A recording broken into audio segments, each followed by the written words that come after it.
Puji Tuhan, selamat pagi Bapak Ibu Saudara sekalian. Senang sekali bisa kembali kita berjumpa dalam pemberitaan firman Allah. Bahwa pagi hari ini benar-benar firman kasih karunia itu ingin membawa kita kepada pengenalan lebih dekat lagi dengan Tuhan.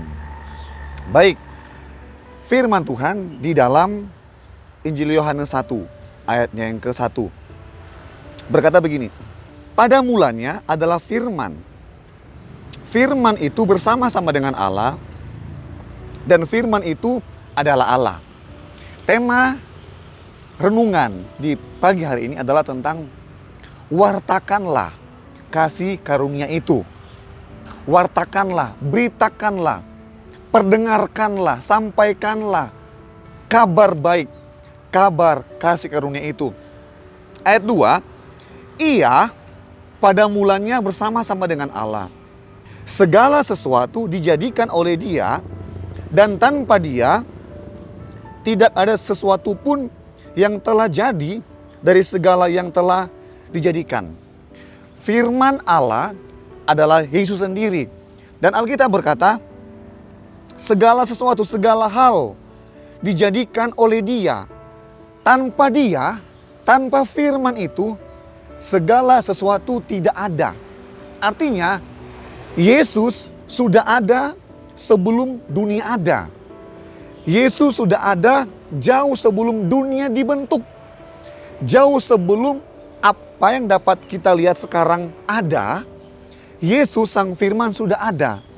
Jadi, Dia adalah pribadi yang benar-benar mewujudkan harapan Allah. Pribadi Allah sebagai manusia, Yesus sebagai manusia, Dia mau sampaikan, Dia mau datang lewat firman kasih karunia. Tidak heran Rasul Yohanes bersaksi tentang hal ini. Dia bersaksi, ini merupakan tulisan Yohanes, Rasul Yohanes.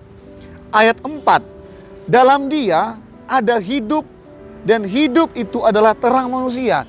Wow, satu-satunya terang yang kekal hanya kita bisa dapat dalam Yesus. Ya, Dia merupakan terang yang sejati. Kita melihat sekarang dalam kondisi cuaca sementara mendung, itulah dunia. Ya, tidak ada kepastian. Sekarang ketika renungan di saat pagi hari ini sementara mendung, itulah manusia, itulah dunia. Tetapi terang yang sesungguhnya, terang yang abadi, terang yang kekal, terang yang memberikan hidup, terang yang membawa kepada keselamatan, Yesus Kristus, itulah yang harus kita wartakan. Ya, itulah yang harus kita beritakan. Seperti Yohanes, dia memberitakan tentang kasih karunia itu, tentang Yesus. Dikatakan kembali, terang itu bercahaya di dalam kegelapan, dan kegelapan itu tidak menguasainya. Wow, Yesus adalah satu-satunya terang yang abadi. Dan kita lihat Alkitab berkata, satu titik kegelapan pun tidak bisa menguasai Yesus. Ya, karena apa? Dia adalah firman. Firman menerangi semua kegelapan. Bahkan dosa sekalipun yang dulunya gelap, dulunya kita ya dalam keadaan dosa yang penuh dengan kegelapan, firman satu-satunya yang dapat menerangi kehidupan kita, membawa kepada keselamatan, itulah firman. Firman kasih karunia Allah.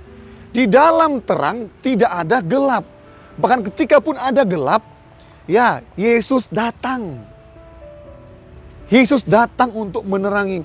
Di hari-hari ini, kegelapan-kegelapan apa yang seakan-akan mungkin menguasai kehidupan kita.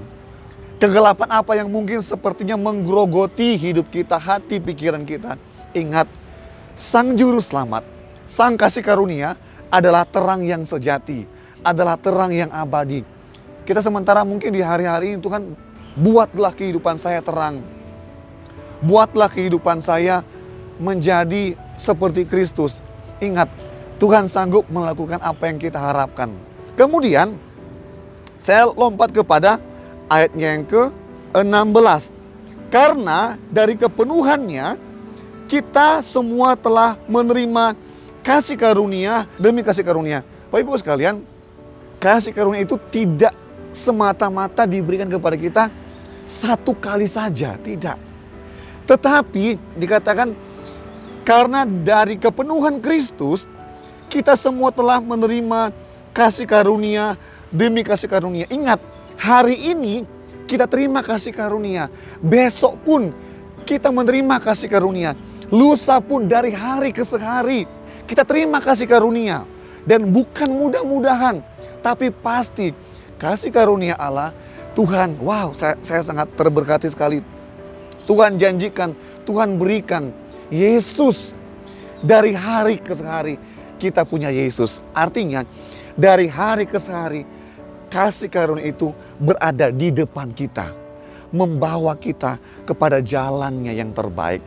Di hari-hari hidup kita, kasih karunia itu mampu dan sanggup membawa kita untuk terus berjalan, menghadapi tantangan, menghadapi masalah, menghadapi penyakit, menghadapi problema.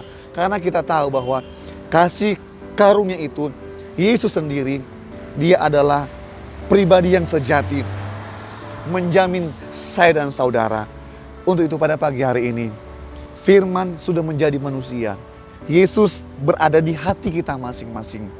Ada lagu berkata, tak usah ku takut, Allah besertaku. Tak usah ku bimbang, Yesus menghiburku. Tak usah ku cemas, dan seterusnya. Pagi hari ini, terima firman Tuhan. Apapun kondisi kita di hari-hari ini, kasih karunia Allah menyertai kehidupan kita. Amin. Mari kita berdoa. Bapa, dalam nama Yesus, terima kasih karena kami tahu bahwa firman kasih karunia Allah sudah kami terima. Dan biarlah ya Tuhan, kami boleh mewartakan, kami boleh mengabarkan, kami boleh menyuarakan Tuhan firman kasih karunia itu, agar supaya kerajaan-Mu semakin diperlebar, kehendak-Mu nyata dalam kehidupan kami Tuhan. Bapa di sorga, dalam nama Yesus, berkati seluruh pemimpin aparat negara kami Tuhan, yang memerintah atas kami. Negara Indonesia yang kami cintai ini Tuhan, Kamu berkati Tuhan dengan kasih karunia-Mu, dengan kasih setia Tuhan. Lawatlah Indonesia, kuatkanlah setiap kehidupan kami. Kami juga berdoa Tuhan buat saudara-saudara kami yang ada di Jawa Barat, di Cianjur dan sekitarnya Tuhan. Tuhan, kami manusia biasa, kami mau berdoa kepada Engkau Tuhan.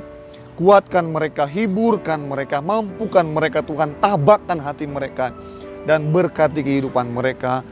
Dan kami tahu ya Tuhan, rencana-Mu bagi Indonesia sangat mulia, sangat ajaib.